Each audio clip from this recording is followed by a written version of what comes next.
पूर्णिया से एक दिल दहला देने वाली खबर सामने आई है। यहाँ पर एक पत्नी ने अपने बेटे के साथ मिलकर के अपनी पति की हत्या कर दी है। यानी कि बेटे और पत्नी ने पति की हत्या कर दी। ये मामला पूर्णिया का है। आपको बता दो कि पूर्णिया में बेटे और पत्नी ने मिलकर के बुधवार रात बुजुर्ग बिंदेश्वरी मेहतर की हत्या कर दी है। मृतक की पहचान पूर्णिया जिला के केहाट थाना क्षेत्र के गिरीश चौक वार्ड नंबर 14 निवासी बिंदेश्वरी मेहतर उर्फ करभू मेहतर के रूप में हुई है, जो कि 65 साल के थे। जब मृतक ने 2 शादियां की थी, जब पिछले कुछ सालों से वह दूसरी पत्नी के साथ रह रहा था।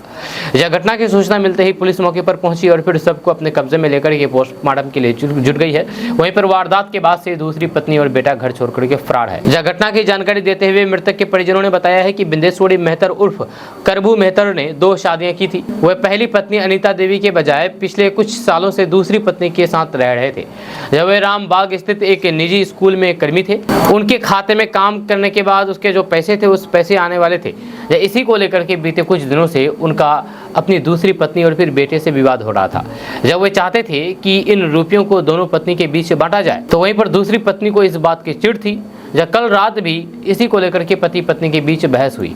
इसमें बेटा भी कूद पड़ा। जब आपसी कहासुनी से हालात इतना बिगड़ गया कि दूसरी पत्नी और फिर बेटे मनोज मेहतर ने मिलकर के धारदार हथियार से हमला करके हत्या कर दी।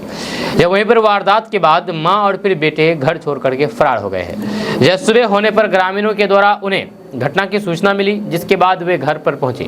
कमरे में बुजुर्ग की लाश पड़ी थी। शरीर पर धारदार हथियार से वार के निशान थे। इसके बाद स्थानीय केहाट पुलिस को घटना की सूचना दी गई। जानकारी मिलते ही पुलिस मौके पर पहुंची।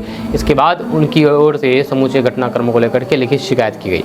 फिलहाल पुलिस ने सबको अपने कब्जे में ले लिया है और फिर पोस्टमार्टम के लिए जीएमसीएच पूर्णिया भेज दिया है। यहाँ वहीं पर बुजुर्ग की मौत के बाद से पहली पत्नी और फिर बच्चों का रो रो कर के बुरा हाल है।